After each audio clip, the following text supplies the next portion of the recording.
graphics and everything are so good, and what it actually means to have this custom built SSD that's better than the Xbox Series X's. Let's just put that out there. It is better.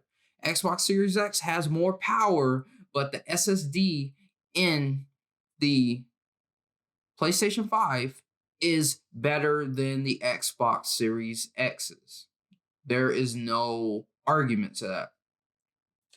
And so they have these gaming companies, these publishers and creators and CEOs out here advocating and praising their system and saying how great it is. You know how much free marketing that is? They're not paying a dime for these people to go out here and praise their system. That's genius. It's genius when you think about it. They're getting so much free publicity and free marketing by making a bad choice to just reveal that system deep dive and not the console at that time. That is genius. Whoever thought about that in the marketing department needs a raise. Because they did it and they teased so hard and made fans watch that it went out, and when developers and stuff started seeing that people were hating on the console and didn't understand how great the console was, they started advocating and they started explaining and they started giving free marketing. Free marketing is so essential. You don't know how many millions that they saved off of getting some of this free marketing online from these developers. Developers have been praising this system for months, but what you don't hear them praising the Xbox as much as they're praising the PS5, because we all know what the Xbox Series X is. It's pretty much a higher end PC. It's a good price PC that we all could afford. But the PS5 fundamentally even changes the PC gaming aspect, because you can't find this SSD that they have made with AMD in anything on the PC market right now. You can't. Now, they said that AMD will be coming out with a line of them.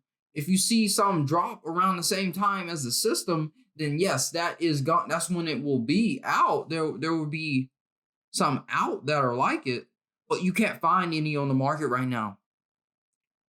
They are fundamentally changing the PC gaming landscape as well, because now you will have GPUs, you will have CPUs that will cater to this power aspect in the SSD and the speed, and that will fundamentally make PC gaming even better as well.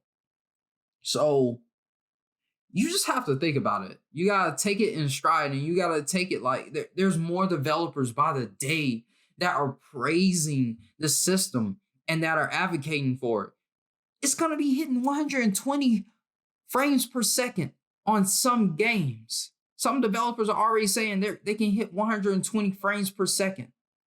We have not had a confirmed game that's going to hit that on the Xbox Series X yet.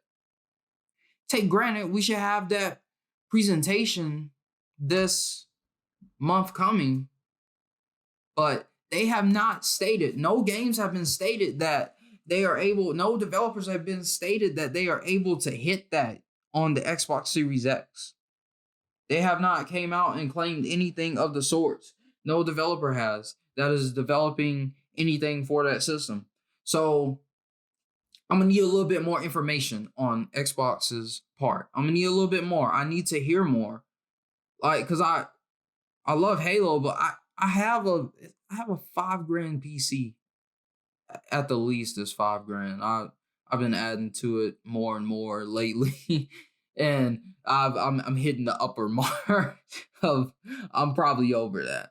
But yo, like I'm gonna need a little bit more. Like you're putting all your games on PC, so I don't. There's no reason for me. I might as well just get a PS5 and have this bad boy and go on about my day. Honestly, but yo, I'm gonna need a little bit more from y'all. I'm gonna need some more information. I'm gonna need to what are y'all hitting? What are these benchmarks y'all hitting? Like we need more information. We need to know like are y'all gonna be able to hit 120 hertz? I'm interested. I'm very interested. Or at least 60 constantly on every one of your games. We already know that's not happening with Assassin's Creed Valhalla. I don't know what Ubisoft is doing. I guess they just don't care. But yeah, I guess they wanna go for broke again. They already lost so much money with the last couple of games they made. They lost. They were in the negative. Don't let them fool you. They were in the negative, but I guess they just said we don't really care about appeasing to the fans and about making great games because we're just gonna do 30 frames per second. And that's it. And so many people are fans of the 60 frames per second on their games. But yeah, God, I don't know what's going on with them. But yo, that's all I have for this one. I just wanted to like let that question sit in the back of your mind. All these developers are given free marketing. There is something there to this console, and we have to admit it. We can't just keep denying and denying that this console isn't great. Facts. We have to admit this console is great. It's gonna be great. It has some upsides that Xbox doesn't. And I'm all for it. Xbox is doing their thing. They're doing the cloud. I'm gonna be able to play on PC the Halo, and hey man, like they're doing their thing. And also PlayStation is doing their thing. They both are doing great things. And you just gotta admit, PlayStation is doing something that's gonna change gaming as a whole. Not just making a new console, putting some more power in it, and selling it. This is gonna fundamentally change things. Even the sound system is gonna fundamentally change things. They even got speaker companies out here getting mad. You gotta think about it. There is something there. But yo, this is all I have for this one. I'm gonna see y'all on the next one. Seemlytuber out. Peace.